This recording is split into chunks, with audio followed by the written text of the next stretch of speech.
Então, eu continuando, eu estava trazendo para você essa questão.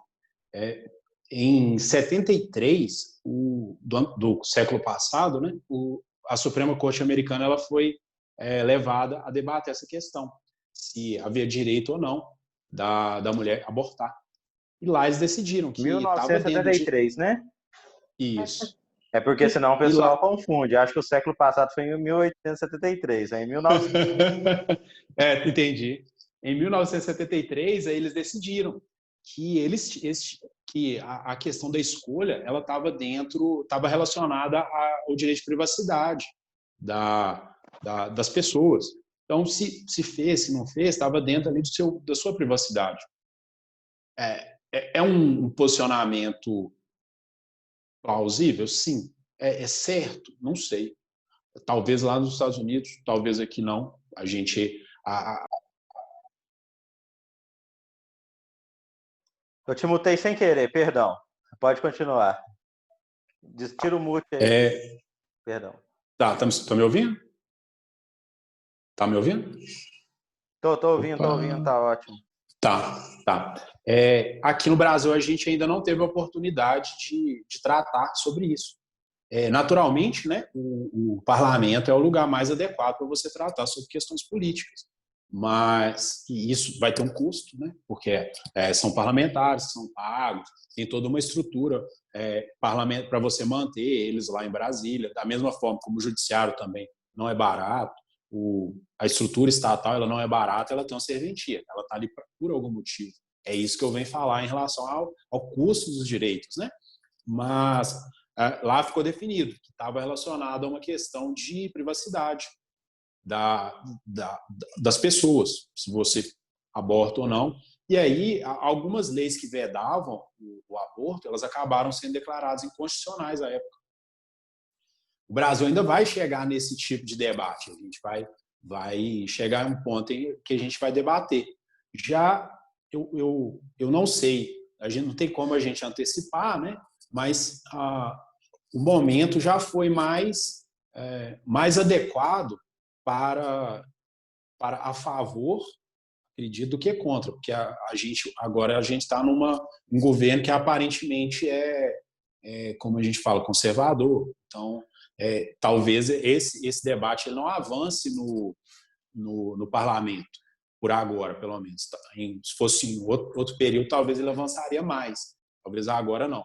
Então, possivelmente, esse debate vai ser tratado no Supremo. O Supremo vai ter que fazer essa análise para ver se não é, se é constitucional, se não é a criminalização do aborto. Mas o fato é o seguinte, lá ficou estabelecido isso, que poderia fazer, porque era uma questão que diria única e exclusivamente a privacidade das pessoas. E aí, posteriormente, como o Estado veio e trouxe falou assim, olha, isso não cabe a gente mexer, o Estado não pode te impedir de fazer isso. Posteriormente, em um segundo caso, quando uma mãe carente falou assim, não, já que você me autorizou, já que eu posso fazer o aborto, agora você tem que me pagar o aborto. Eu não tenho dinheiro para fazer o aborto, eu quero fazer, e isso tem que estar no plano, isso tem que estar disponibilizado no serviço público de saúde. É para você ver, né? A Suprema Corte chegou a uma decisão totalmente contrária. Ela chegou e falou o seguinte: falou assim, não, a gente autorizou vocês a fazer o aborto, mas isso não quer dizer que a gente vai chegar e pagar para vocês. Então, eles já chegaram e falaram: nessa situação a gente não tem que arcar com esse custo. Se você quiser abortar, você tem que fazer por conta própria.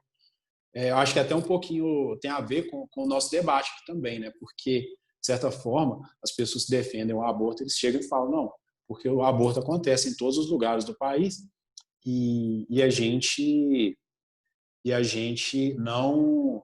E caso ele venha a ser legalizado, ele poderia ser feito através do SUS, e aí salvaria muitas vidas, né? De mães que morrem durante abortos clandestinos. Mas, por outro lado, também não, né? Talvez caso ele venha a ser legalizado, talvez ele não seja coberto pelo SUS. Eu acho até difícil isso acontecer no Brasil. Naturalmente, se ele tivesse sido autorizado, ele seria coberto pelo SUS. talvez seja um dos motivos pelo qual não avança, né? Que às vezes o Estado brasileiro não quer pagar pelo aborto, né? Então ele simplesmente criminaliza.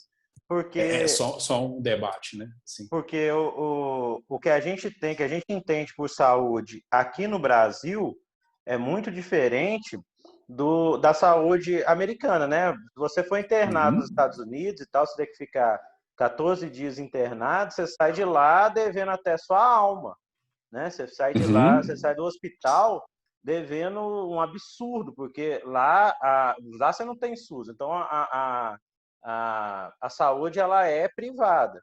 Então, se você realmente precisar de um atendimento médico, até quem tem muito dinheiro, viu, gente? Isso aí é até quem tem muito dinheiro. Se você precisar ficar internado muito tempo nos Estados Unidos, você perde seu patrimônio assim, de forma considerável. Já no Brasil, não. No Brasil, a gente tem muita quebra de patente, a gente tem muito um serviço médico até a baixo custo, comparado aos Estados Unidos, claro, uma vez que a gente tem um acesso universal pelo SUS, né? E essa questão aí, só contribuir com o debate, ô Luiz, que você falou aí do governo, né, que muda o governo, a situação propícia. Eu estava lendo um livro do Lênio Streck sobre até a teoria geral do Estado. E ele fala assim que a sociedade, já falei isso em sala de aula muitas vezes, a gente move em sístoles e diástoles, que é o movimento coração batendo, sabe? Sístole e diástole, vai e volta, né? Como se o sangue venoso, o sangue arterial fosse batido. Porque é o seguinte, a gente vem de uma sociedade progressista, vamos colocar assim, né? Com novos direitos, o direito ao aborto, o direito ao corpo da mulher, uma coisa bem progressiva, e você acaba deparando com uma situação conservadora e reacionária de outro lado. E o que está certo? Você também não tem como você falar que o progressista está andando para frente e o conservador está tentando frear isso. Não é isso. Porque você tem a questão da memória, você tem a questão da tradição, você tem a questão de tudo aquilo, de toda a herança, né? De toda essa forma que tem que ser realmente resguardado. Senão, gera uma revolução bem pior. Eu estava vendo hoje, passou na HBO, aquele filme Argo, não sei se vocês conhecem, vocês já viram, é sobre a Revolução Iraniana da década de 70, que depois de um período muito progressista, né? Igual, vamos supor, você falou aí sobre aborto. Vamos supor que aqui no Brasil a gente fica muito progressista, libera o aborto, libera o uso de drogas, libera tudo. A sociedade que é conservadora no Brasil e que é uma parcela considerável, tanto é que elegeu um governo conservador, vai se revoltar. Aí vira uma revolução sangrenta. No Irã aconteceu isso. O filme Argo é a esse respeito. Então, geralmente a sociedade nossa vive assim, entre sístoles e diástoles. Progressista, por um lado, e depois, quando vê que aquilo incomoda demais, a gente costuma reprimir no sentido de voltar às origens, do conservadorismo, um Estado mais reacionário, né? Eu já tinha ouvido falar, não sobre falando sobre o coração, mas eu já tinha visto falando sobre o aspecto do pêndulo, que tanto o direito, né, quanto a sociedade seria pendular. Uma hora ele estava aqui, outra hora está aqui, assim. E, de certa forma, isso é até salutar, né, porque dá voz para todos. Uma hora a gente prega, a gente está mais próximos da liberdade. Outra hora, a gente está mais perto da igualdade. Uma época, a gente está gastando mais, está com um orçamento público melhor e está exacerbando os gastos públicos. Outra hora, a gente já pisa no freio, já começa a fazer reforma administrativa, cortar benefício, cortar salário, porque simplesmente a gente não está conseguindo pagar os servidores, né, também. O discurso do Paulo Guedes de posse foi isso aí. Não sei se você viu o discurso de posse dele como ministro da Economia, e falou exatamente isso que você está falando. É salutar você ter, por exemplo, um governo que prioriza Bolsa Família, Minha Casa Minha Vida, mas depois você precisa ter um governo que seja que tenha um reajuste mais forte, uma mão mais forte para poder garantir que esses direitos eles se perpetuem, né? Ou pelo menos se estendam para mais gente. Sim, claro. Mas para isso também a gente tem que dar condições também de de que o próprio corpo coletivo ele evolua também, né, de certa forma, tanto na questão jurídica quanto na questão até do empreendedorismo também, que é onde são geradas riquezas, da questão do extrativismo, né, que a gente mexe muito com commodity também, a agricultura. Então a gente tem que dar oportunidade para que tudo isso também funcione, né? Até, por exemplo, a gente tem um período onde a gente fica tratando muito da questão da propriedade, né? Propriedade privada. Ela está lá, ela é constitucional, está lá no artigo 5º. É um direito um direito fundamental. Não é essa que é a matéria? É um direito fundamental. Está lá, explicadinho lá, que a propriedade privada será assegurada e tal. Só que, por outro lado, também, a gente tem situações em que a gente, às vezes, não prestigia tanto a propriedade privada. Tem situações onde a gente tem que fazer intervenções também. Tem os institutos do direito administrativo lá que permitem isso, mas a simples oportunidade da gente tirar a propriedade de uma pessoa, ela também tem um custo. A desapropriação, né? Uma ação, você tem que ir lá, desapropriar, comprar forçadamente através de uma ação, e tudo isso tem que ser observado. Então, basicamente, a minha ideia hoje de trazer para vocês era trazer esse debate em relação a isso, que existem direitos e que esses direitos eles têm um custo. E o profissional do direito, às vezes, ele fica muito em cima ali daquela dogmática de que o direito deve ser respeitado, que tem que fazer, o meu cliente tem direito a isso, o meu cliente tem que fazer aquilo, e a gente esquece, às vezes, que aquilo tem um custo, e que isso tem que ser analisado por todos os profissionais na hora de fazer um pedido, na hora de tomar determinada decisão. Tudo isso tem que ser muito ponderado para a gente saber, porque os recursos eles são escassos, a gente não tem recursos ilimitados, e a gente tem os direitos, né, que têm que ser resguardados, não apenas para uns, para poucos, e nem para determinada casta, às vezes privilegiada. A gente tem que tentar ali, mais ou menos, que eles sejam assegurados para todos.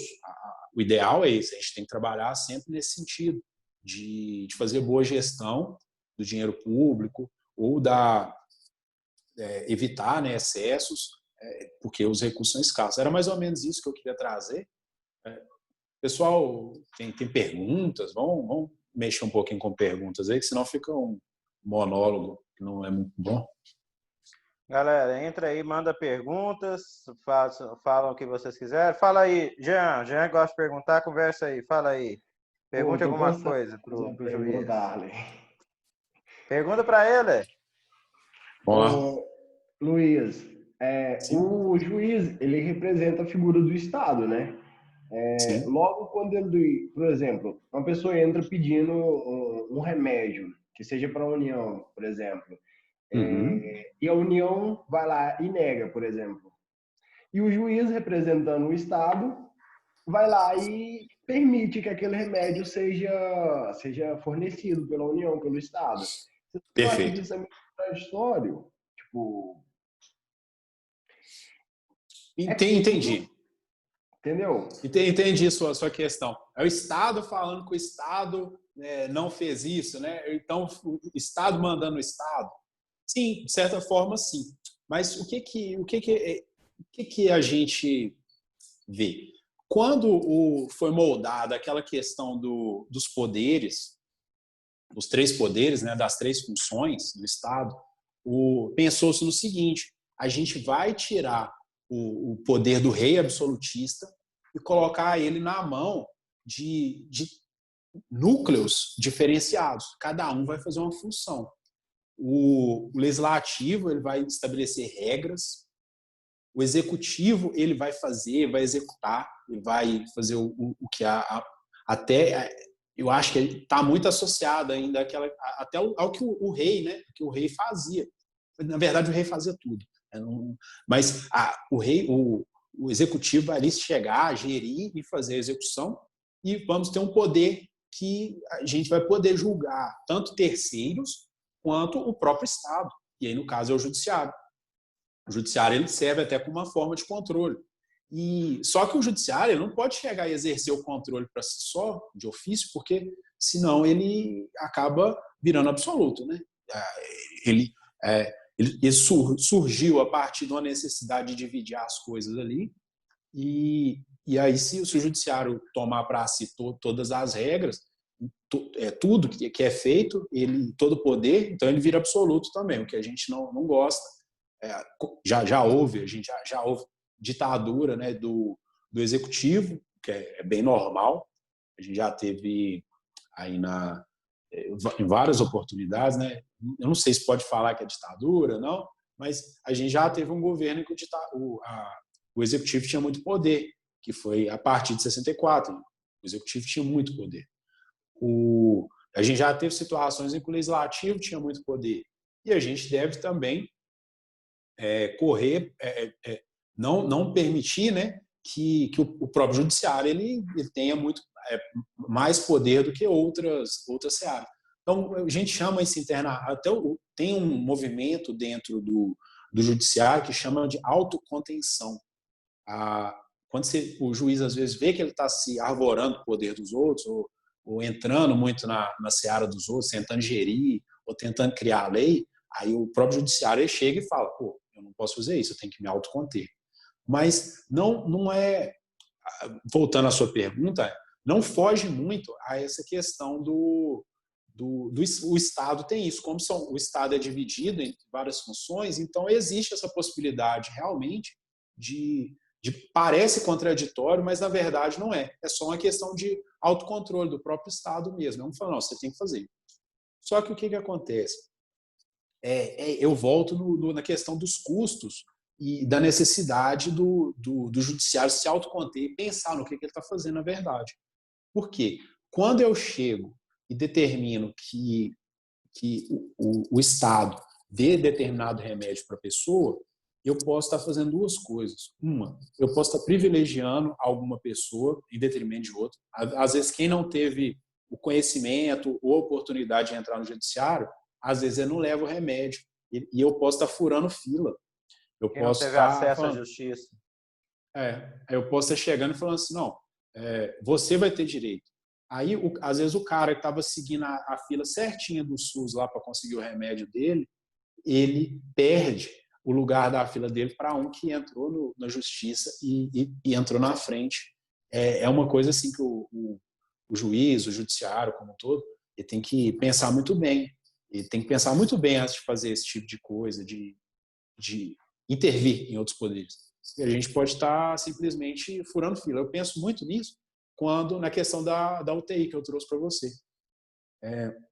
É muito comum as pessoas entrarem em cidade. Eu tinha uma cidade, a cidade no Vale de Jequitinhonha, eu tinha muitas liminares relacionadas a leito de hospital e a gente via, né, as famílias correndo atrás e tal, e você via que tinha problemas na gestão. Só que, às vezes, a pessoa que estava lá tentando certinho, estava aguardando junto com o hospital, conseguia a vaga de hospital, aí às vezes ela perdia. E aí perdia a vaga porque a outra entrou na justiça e conseguiu. Então é uma coisa que a gente tem que ficar muito atento. O juiz tem que pensar muito nisso, o judiciário tem que pensar.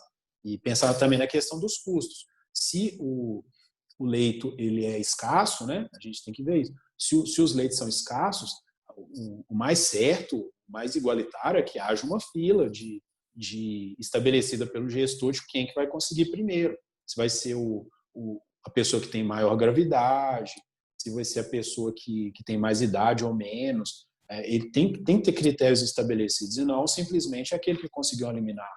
Entendeu? Só agregando um pouco aqui ao debate nesse ponto, sobre um dilema pessoal profissional, na verdade, né? Um dilema profissional que, de vez em quando, eu vivo em relação a esse tipo de ficar determinando que o Estado faça determinadas coisas. Responde a sua pergunta? Respondeu perfeitamente, Luiz. Muito obrigado, viu? Doutor, de nada à disposição. Sim? Essa questão que o senhor falou aí de um poder aí, sobrepor o outro, na questão aí que nós estamos vivendo hoje, assim, no cenário nacional aí, a questão da Suprema Corte aí, está sempre intervindo aí no executivo, né, no governo federal, isso aí está trazendo, assim, de certa forma, para nós, assim, uma visão muito, igual o senhor falou, que o poder não pode ter mais poder que o outro. Então, está dando a entender, no meu ponto de vista, e acho que da grande maioria, a questão do STF está sempre lá, né, exercendo alguma, como se diz, ele está obrigando, de certa forma, o governo a se posicionar, né, mais recuado, sei lá se tem alguma ideologia, né, nesse sentido aí, não sei se é essa a expressão correta. O que você tem a dizer aí a respeito disso aí, para nós, por favor? Tá. Sobre a questão do país, ela chega a ser, eu acho que é até uma questão de democracia. Como as instituições elas estão lá atuando, você vê, às vezes pode estar havendo uma omissão também, às vezes, ou até uma política errada por parte de determinada em relação à gestão. Se você vê, às vezes um precisa controlar de um lado, para o outro não errar tanto, sabe? Às vezes está havendo às vezes uma visão também. Você trouxe uma visão de que existe um excesso de um poder sobre o outro. Possível? Sim, claro. Mas pode ser que, às vezes, esteja havendo uma omissão por parte de alguns poderes. É um pouco difícil a gente chegar e falar isso durante uma crise mundial como está acontecendo, que é uma questão de um regime de pandemia. A gente tem que tomar determinadas decisões diferenciadas. A gente tem muita questão da polarização, a própria forma como as notícias hoje são trazidas, né? Elas podem trazer um pouquinho, na verdade, elas acabam moldando um pouco nosso pensamento em relação a alguma coisa. E isso tudo pode interferir um pouco até na nossa percepção. Mas eu vejo que não existe uma visão perfeita, um posicionamento perfeito. Lembra da questão do pêndulo ou então do coração? Sempre onde um vai a mais, o outro está ali para puxar.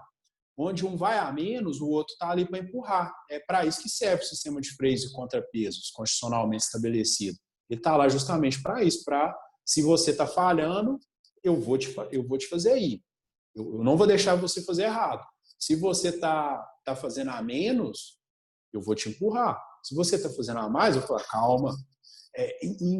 Assim, de certa forma, eu acho que o sistema ele funciona. Ele está lá para isso. Mas, lógico, não pode haver excessos. E, assim, eu não posso falar especificamente se está havendo excesso, qual que é a minha opinião, qual que não é. Talvez haja excesso em relação a um ponto e em relação a outro há o balanceamento devido. Mas o fato é, as instituições brasileiras elas têm funcionado. Se você tem um excesso de um, o outro está ali. Aí se você... e eu vejo muito barulho e a gente está no meio de uma situação de crise que é muito complicada realmente você estar nesse momento, né? Porque se você for pensar, até fora, né, mundialmente, as pessoas, de certa forma, elas não podiam se manifestar, se aglomerar, mas do nada houve um movimento em prol de vidas negras, né? Aí você chega e fala assim, pô, eu não posso me aglomerar porque por causa disso, mas ao mesmo tempo eu não posso deixar isso passar em vão. Eu tenho que sair e me manifestar em prol dessas vidas negras que estão sendo perdidas. Então, você vê, não há um certo e um errado. A gente vê que onde há um excesso, há uma reação, que é mais ou menos o que o Arley falou em relação à questão do coração e que eu falei em relação ao pêndulo. A gente está trabalhando e, no final, acredito que dê certo, que a gente esteja no caminho certo. A democracia, ela trabalha em cima disso, né? Várias vozes e todas... no final, a gente pega um caminho comum ali, que é o caminho correto, que vai nos levar para o futuro, né? Respondi? Respondeu, só que, assim, você não acha que o Brasil está um pouco estagnado em razão dessas, né, dessas polêmicas e o dinheiro gasto né, às vezes, de forma, assim, desnecessária, poderia ser, né, direcionado, igual o Benson falou aí, na democracia, né, todo mundo no mesmo e no mesmo ponto de vista, né? Entendi. Assim, esses recursos poderiam, né, ser bem utilizados. Sim, não, eu concordo, eu concordo. Mas isso acaba acontecendo no momento que a gente, assim, você também concorda comigo que quando um período onde não havia muito barulho, que foi o governo anterior, a gente não ouvia tanto barulho, a gente ouvia muito barulho em relação por exemplo, a críticas, né, pessoais relacionadas, por exemplo, ao ex-presidente, às vezes, beber, alguma coisa assim, mas a gente não via muita crítica pública em relação por parte de imprensa, por parte de poderes. E, do nada, assim, passado algum tempo, a gente passou a ver muitas críticas relacionadas, muita exposição de condutas ilícitas mesmo, de pagamento de dinheiro em relação a determinadas posturas políticas, arranjos em relação a determinadas pessoas. Então, o que a gente vê é que não necessariamente, assim, a minha visão é a seguinte: não necessariamente onde está tudo certinho a gente está no caminho certo, e não necessariamente onde há muito barulho a gente está no caminho errado. Eu sou um cara assim, eu não sou um otimista nato, mas eu me julgo um realista que gosta de ver as coisas pelo lado bom. Então, eu não me coloco assim, não acho que a gente está no momento ruim, a gente está trabalhando com a democracia melhor. E a gente precisa disso, eventualmente, das pessoas terem mais um cunho de cidadãos, e as pessoas agora estão tendo a oportunidade de se manifestar, principalmente através de redes sociais, né? Quando a gente vê que o presidente, aliás, o candidato que gastou menos em uma campanha eleitoral foi eleito.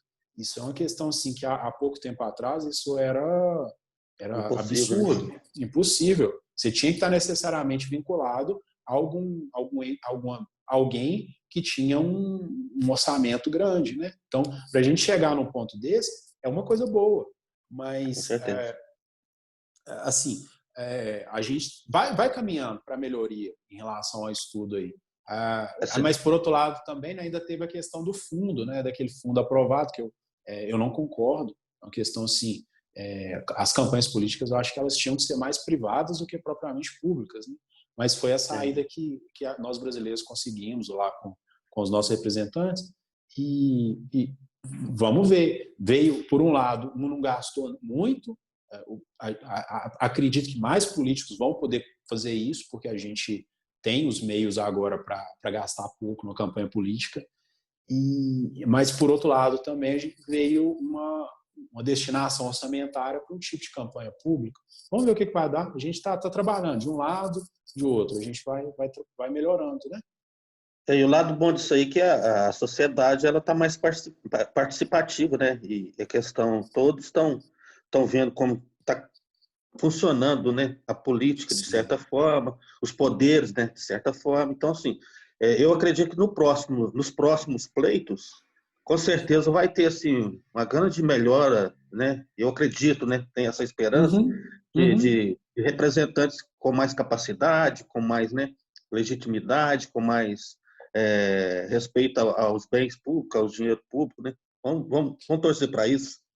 Sim, claro. Também tô nessa torcida aí. Se Deus quiser.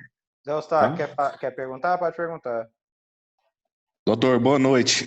Boa noite. O que impacta mesmo o orçamento do judiciário? É a justiça gratuita, ou os outros institutos gratuitos? Ou, por exemplo, as custas que são cobradas, que talvez não cobre o que realmente é servido, a prestação de serviço que é? Um exemplo é a Operação Lava Jato que você falou. Às vezes, ações que demandam muita coisa e talvez as custas que são cobradas não cobre nem uma parte daquilo que é a realidade. Então, assim, o orçamento que a Constituição prevê que o judiciário ele é autônomo, né? Uhum. Então, ele está assim, tá defasado ou está cobrando até caro, na sua opinião? Assim, eu não trouxe o objetivo da gente conversar aqui hoje não é muito de trazer uma solução, né? Nem uma opinião definitiva. Mas eu penso que alguns custos a gente tem que pagar.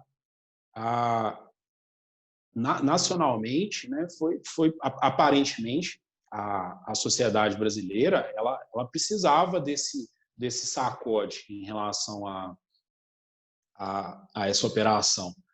Eu até acho que a gente não sabe quanto que custou, quanto que ela trouxe em relação de retorno financeiro, né, do que foi extraviado, mas se você pegar para ver, ela trouxe uma conscientização nacional em relação à inviabilidade dos gestores, da gente ficar atento em relação aos gestores e ver se eles estão fazendo malversação do dinheiro ou não. Se você for pegar, a gente sempre teve alguma notícia sobre desvio, mas isso nunca esteve na pauta do debate nacional, como está atualmente. Hoje, a gente vê algumas notícias de desvios em relação à questão agora, né, na pandemia mesmo. E isso está em pauta. Tá? À medida que vai acontecendo, você vai vendo operações sendo realizadas. Isso é importante. O custo, acho que o retorno para a gente vai ver no futuro. Se valeu a pena, não, a gente vai fazer essa análise no futuro. A própria Lava Jato ela ainda está em curso. O que a gente ainda tem que trazer de dinheiro, ela ainda está em curso também. A gente ainda está trabalhando nisso. Mas é um preço que eu acho que a gente, como sociedade, a gente tem que pagar. Porque várias sociedades elas já pagaram vários custos. Se você for pegar, eu pego muito o caso aqui de Minas, por exemplo. A gente tem uma dificuldade, a gente tinha, né, uma dificuldade de legislação em relação às barragens. A gente tinha barragens que já não eram utilizadas nos Estados Unidos, na Alemanha, já há muito tempo. E por que elas não eram utilizadas? Porque já deu problema nesses outros países. Esses outros países já sofreram esse tipo já pagaram esse custo social anteriormente. Nós brasileiros ainda não tínhamos pagado. Agora, não só com um rompimento, mas com 2 rompimentos gravíssimos, a gente teve que pressionar os nossos representantes mineiros, né, para eles modificarem a regulamentação. E a partir de agora a gente já está vendo mudanças na questão das barragens. Então, determinados custos a gente tem que pagar como sociedade. E a gente vai melhorando como sociedade. Então, eu acho que é mais ou menos por aí. Eu consegui responder a sua pergunta? É mais própria, eu acho que eu me expressei muito bem, mas mais essa assim, deu exemplo, eu sou a favor também da Lava Jato, acho que a contribuição, o retorno vai ser muito maior do que foi investido. Mas é mesmo questão de, como exemplo, é assim, se o que impacta é a gratuidade, por exemplo, se tem muito mais ações gratuitas ou essas ações que são prolongadas por advogados, por pessoa que tem dinheiro, que vai recurso e outras coisas, se as custas que são cobradas, elas realmente cobrem essa ação, entendeu? Tá. Entendi. Assim, eu acho que grande parte eu não tenho um estudo certo em relação a isso. Hoje eu sei que grande parte do que é pago em relação aos processos, ele vem de dotação orçamentária do judiciário. As custas elas pagam, mas grande parte vem da isenção. Grande parte das ações são isentas. E o que eu acho é que a gente está socializando em relação a ações. Eu vejo ações tão bobas, assim, bobas não, todo direito é importante, mas são ações que, assim, teria outra forma de resolver. Tem ações eu sou um grande entusiasta das técnicas de mediação. A gente hoje tem até ferramentas na internet onde a gente pode resolver os problemas por si só e gratuitamente, sem sair de casa. Só que, entretanto, eu vejo ações sendo protocoladas em relação a essas causas, sendo que elas poderiam ser resolvidas pelas próprias pessoas em suas casas, e aí o cara está gastando tempo para ir lá no fórum, está gastando um processo que, como eu falei para vocês, em média custa R$ 2.500 para resolver uma causa de, sei lá, R$ 100. Faz sentido? Talvez faça, mas eu acho que só se for uma causa repetitiva, né? Se for uma causa que às vezes está assolando a sociedade toda. Aí se você for olhar, vale a pena você pagar isso para resolver um problema social, que às vezes são políticas, são má políticas reiteradas. Mas se for para resolver só o problema de uma pessoa, não vale muito a pena você pagar R$ 100 com você gastar R$ 2.500 para resolver um problema que pecuniariamente vai dar ali para o cara uns R$ 250, por exemplo.